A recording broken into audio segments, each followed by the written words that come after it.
Welcome to Property Wealth Systems, A to Z of property investing. Today we're going to be talking about E, and that's E for ethical investing. Who are Property Wealth System?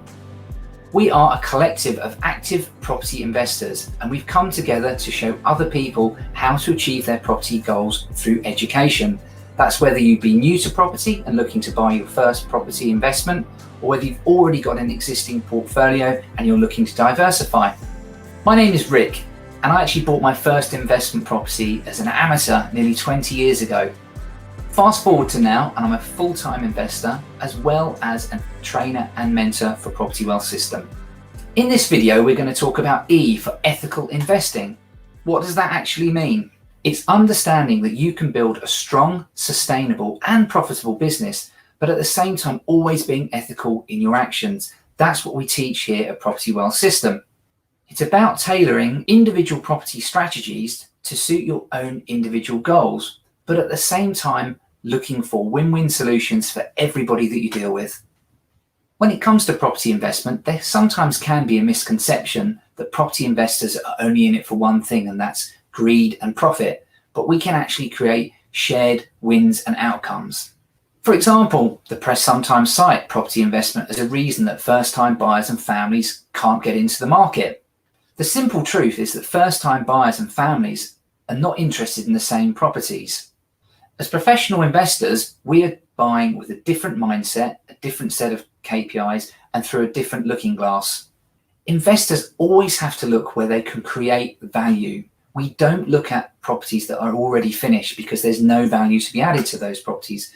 So we are always looking at the damp, the smelly house, the swirly carpets, the properties that have got problems and defects and structural issues. Those are the properties that we need to look at. Those are the types of properties that families and first-time buyers will more often than not want to run away from. It's the problem properties that we actively go after. We are looking for the empty shells, the properties that have been on the market for a long time that won't sell. And we're looking to do something with them, something creative where we can create value and create a great end product. We're bringing these projects back into the market so they can be used by families for rentals, first-time buyers, the end users as HMOs, as service accommodation, something that we can do with that property that no one else has been able to do previously. Another contributing factor is the number of empty homes that we have in the UK. You know, the government's own figures say that empty homes run into hundreds of thousands. In 2019, in England alone, we had over 600,000 empty properties. And that's nearly double the 300,000 target that the government has set for building of new homes. So if we could only just do something with those empty properties, we'd be doing something to really solve a key issue in the housing market. A professional investor will look at those empty homes and think, how can I bring them back into the market? How can we create an end use? How can we create a buy-to-let? How can we create an HMO? How could we perhaps bring that commercial unit back into use? And what we're doing is we're increasing choice and we're giving the consumers more options in the market. And by doing that, we're improving an area and bringing those properties back into life.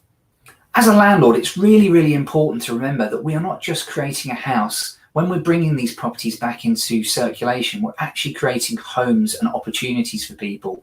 So remember that, you know, it's more than just, you know, bricks and mortar to the end user of that property.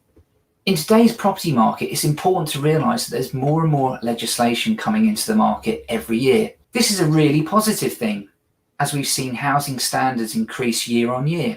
We've seen health and safety and general levels of comfort in the buy-to-let market and rental markets improving. Legislation will continue to change, and we welcome that because it keeps standards high and it keeps the amateurs out of the market. The days of being an amateur investor are over.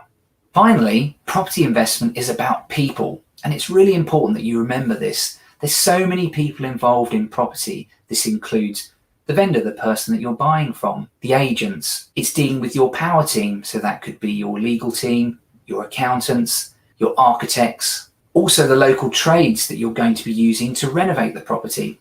You're also dealing with the end user. Are you dealing with a property that you're going to sell to somebody, or you're dealing with somebody that you're going to rent to? And all the way along that, it's important to play the long game and create win-win opportunities for everybody that you deal with. As part of your power team, you have one of the most important jobs because it's you that brings all of this together, all of the different contacts within your teams, delivering the project and finding the end use. So it's really, really important that you learn to communicate effectively with people and look for win-win scenarios. Always act with integrity, be consistent in your actions, look for win-win opportunities and play the long game. If you do all of these things, people will remember you and it will serve you very, very well when it comes to property investment. And most importantly, enjoy the experience and, as they say, enjoy the journey. So that's it for now. I hope you've enjoyed this little insight into ethical investing. Also join our community Facebook group, which is where you can interact and chat to other like-minded people interested in property investment. Well, that's it for me. I hope you've enjoyed my insight into ethical investment.